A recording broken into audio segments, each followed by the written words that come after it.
আসসালামু আলাইকুম দর্শক, যে যেখান থেকে দেখছেন দেশ এবং দেশের বাইরে সকলকে জানাই আন্তরিক শুভেচ্ছা ও অভিনন্দন। দর্শক, দেশে বয়ে চলছে খুবই ক্রান্তিকাল। তো এই সময় আসলে কেউ ভালো নেই, ভালো থাকার কথাও না। কারণ দেশে যে ভয়াবহতা সৃষ্টি হয়েছে, জানি না তার শেষ কখন হবে। তো এই ভোগান্তিতে আমরা সকলেই ভুগতেছি। তবে এর সঠিক একটা সমাধান অতি জরুরি। তো দর্শক, সেই দিকে আমরা কথা না বাড়িয়ে আমরা আমাদের মূল কাজে ফিরে যাই। আসলে পেটে ভাত থাকলে পিঠে সয়, যে কথাটা বলা দরকার। আমার যদি পেটে ভাত থাকে তাহলে আমার পিঠে সইবে, আর যদি পেটে ভাত না থাকে তাহলে কিছুতেই মুখ দিয়ে কথাও বের হবে না। তো আমাদের দেশ কৃষি নির্ভরশীল দেশ। অবশ্যই কৃষিকে সামনের দিকে আমাদেরকে এগিয়ে নিয়ে যেতে হবে। তো যারা এখনও আমাদের চ্যানেলটা সাবস্ক্রাইব করেন নাই, দয়া করে চ্যানেলটা সাবস্ক্রাইব করে সম্পূর্ণ ভিডিও দেখার জন্য অনুরোধ রইল। তো দর্শক, যে কথাটি বলতে চাচ্ছিলাম, কৃষিতে আমরা সমৃদ্ধি, কারণ কৃষি আমাদেরকে বাঁচায়। তো আসুন আমরা কৃষির প্রতি নজর দিই। দেশের এই ক্রান্তিকালে আমরা কৃষিকে ভালোবাসি। আমাদের হাত পা গুটিয়ে না রেখে আমরা কৃষি সমৃদ্ধ দেশকে বাঁচাই এবং কৃষিকে বাঁচাই। তো আজকে আপনাদেরকে যে জিনিসটা আমি দেখাবো, আসলে অনেকে অনেক ধরনের মন্তব্য করে থাকেন যে 12 মাসি আম নাকি ফলনে খুব কম হয়, এমনকি ফলন ভালো হয় না। তো সেই বিষয়টা নিয়ে আমি আপনাদের সাথে আজকে সংক্ষিপ্ত কিছু আলোচনা করার চেষ্টা করব।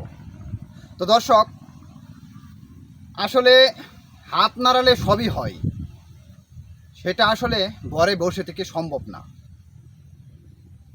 আমার যে পাশে যে গাছটি দেখতে পাচ্ছেন, সেটি হচ্ছে 12 মাসি থাই কাটিমন। আসলে এটাতে কি পরিমাণ ফলন হয়েছে সেটি তো কি যদি আপনাদেরকে ঘুরিয়ে না দেখায় তাহলে আপনারা হয়তো বুঝবেন না। তো এই আমগুলা কিছুদিন পূর্বে হয়তো আপনাদেরকে দেখিয়েছি যে আমরা এখানে ফ্রুট ব্যাগিং করেছি। তো এই আমগুলা ফ্রুট ব্যাগিং করা হয়েছে। তো আমি যদি একটা ব্যাগ আপনাদেরকে খুলে দেখাই যে আসলে ভিতরে আমের কালারটা কীরকম হইতেছে, তো আসলে অবিশ্বাস্য। দেখেন কত সুন্দর, আল্লাহর বড় নিয়ামত। কত সুন্দর দেখেন, কালারটা একদম চকচকা, কোনো ধরনের কোনো স্পট নেই। তো এইরকম এই গাছে অনেকগুলো ব্যাগিং করা হয়েছে। তো আশা করতেছি যে এটা একটা ভালো প্রতিফলন ঘটবে, কারণ এই আমটা এখন আমরা অফ সিজনে পাবো। কারণ আমের মধুমাস যেহেতু শেষ হয়ে আসছে, চতুর্দিকে আমও শেষ হয়ে আসছে, সেই সুবাদে এই আমগুলা আমরা সামনে আরও 2 থেকে 3 মাস পর হারভেস্ট করতে পারবো।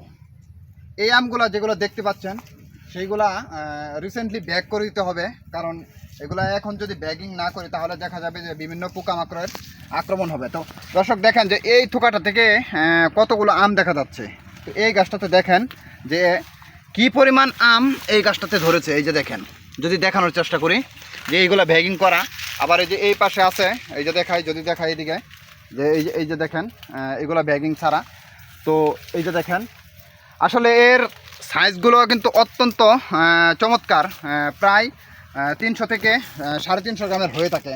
তো এটা টেস্টও কিন্তু ভিন্ন রকম, কারণ এটা যারা খেয়েছেন তারাই বলতে পারবেন যে এটা স্বাদটা আসলে কীরকম।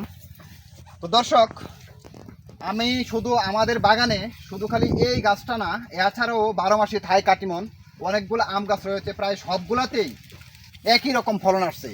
এটা আসলে বছরে 3 বার এই জাতীয় গাছে মুকুল আসে। তো আমরা 2 বার ফলন নিয়ে থাকি। তো এতে এই সুবিধাটা হচ্ছে যে এই আমটা অফ সিজনে পাওয়ার কারণে এটার বাজার রেটটাও অনেক ভালো থাকে। তাই এটা আমি মনে করি একজন বাগানি হিসেবে এটা যদি কেউ বাণিজ্যিকভাবে চাষ করে তাহলে অধিক অর্থ মুনাফা অর্জন করতে পারবে। তো দর্শক, কথা না বাড়িয়ে যদি এই ধরনের গাছের চারা কারো প্রয়োজন হয় তো ডেসক্রিপশনে আমাদের দেওয়া নাম্বার থাকবে, অবশ্যই যোগাযোগ করবেন। তো আরেকটা বিষয় লক্ষণীয়, সেটা হচ্ছে দেশের এই ক্রান্তিকালে অনেকের অর্ডার হয়তো নিয়েছি, কিন্তু সময় মতো আসলে কুরিয়ার করতে পারতেছি না, কারণ যাতায়াতের অবস্থা খুবই খারাপ থাকার কারণে। ইতিপূর্বে আমাদের কিছু গাছ কুরিয়ার নষ্ট হয়ে গেছে, দেখেছেন যে 14 দিন সব কিছু বন্ধ থাকার কারণে আমাদের কিছু গাছ নষ্ট হয়ে গেছে। তো যাদের কাছ থেকে আমরা অর্ডারগুলো নিয়েছি, তো অবশ্যই ধৈর্য ধারণ করুন। পরিস্থিতি স্বাভাবিক হলে আপনাদের ঠিকানায় অবশ্যই আমরা গাছ পৌঁছে দেব। তো এতে বিভ্রান্তি হওয়ার কিছু নেই, আপনাদের কাছে ক্ষমা চেয়ে নিচ্ছি। তো দর্শক, সকলে সুস্বাস্থ্য কামনা করে আজকে এ পর্যন্তই। তো ধন্যবাদ সবাইকে।